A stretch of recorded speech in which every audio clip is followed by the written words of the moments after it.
আমি যখন দেশে ছিলাম তখন আমি একজন শেষের দিকে অর্থাৎ ৫ থেকে ৬ মাস বড়লেখা উপজেলার বিভিন্ন টুর্নামেন্টে সুপ্রভাত সিলেটে তার পাশাপাশি আরও কিছু চ্যানেলেও অনেক সময় দ্বারা বিবরণী দিয়েছি। আমার দ্বারা বিবরণীর প্রথম যেদিন মাইক্রোফোন হাতে নিয়ে ক্যামেরার সামনে কথা বলেছিলাম সেই দিনটি কেমন ছিল আজকে দেখে আসি আমরা। আসসালামু আলাইকুম সুপ্রিয় ভিউয়ার্স, কাছে কিংবা দূরে যে যেখান থেকে এই মুহূর্তে সুপ্রভাত সিলেটে সংযুক্ত হয়েছেন এবং পরবর্তীতে সংযুক্ত হবেন, আপনাদের সবাইকে স্বাগত জানাই মৌলভীবাজার জেলার বোরলখার উপজেলার বৃহত্তর অফিস বাজার বাজার সংলগ্ন ফুটবল মাঠে বৃহত্তর অফিস বাজার যুব সমাজ কর্তৃক আয়োজিত big match motorcycle and fridge football টুর্নামেন্টের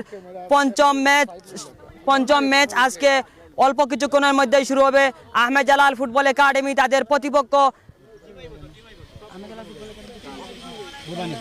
ভবানীপুর ফুটবল একাদশ, এই দুইয়ের মধ্যকার ম্যাচ ভবানীপুর ফুটবল একাদশ বিয়ানীবাজার, এই দুইয়ের মধ্যকার বিগ ম্যাচ অল্প কিছুক্ষণের মধ্যেই শুরু হবে। আমরা দেখতে পাচ্ছি আমাদের সারিবদ্ধ হয়েছেন অফিস বাজার যুব সমাজ কর্তৃক আয়োজিত মোটরসাইকেল অ্যান্ড ফ্রিজ ফুটবল টুর্নামেন্টের পরিচালনা কমিটির সকল সদস্যবৃন্দ। আপনারা দেখতে পাচ্ছেন, তাদের কাছ থেকে মতামত নেওয়ার চেষ্টা করব।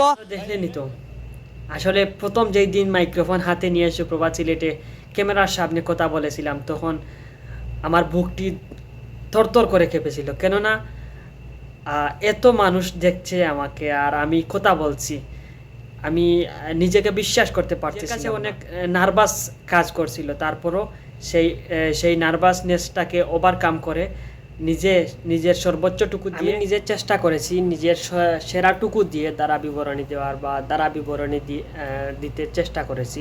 কতটুকু দিয়েছি আমি নিজে বলতে পারবো না, আপনারাই বলতে পারবেন যারা আমার দ্বারা বিবরণী দেখেছেন বা শুনেছেন বিভিন্ন টুর্নামেন্টে বা বিভিন্ন মাঠে, তারাই বলতে পারবেন। তো আসলে অনেক ভালো একটি সময় পার করেছিলাম, সবাইকে মিস করছি, সুপ্রভাত সিলেটের সবাইকে মিস করছি, কিছু বলার নেই। Thanks for watching this video. আপনারা আমার পেজটা ফলো করে দিবেন, আমাকে সবসময় অ্যাক্টিভ পেতে আমার এই পেজটি ফলো করবেন, আমি পেজে সবসময় অ্যাক্টিভ থাকি।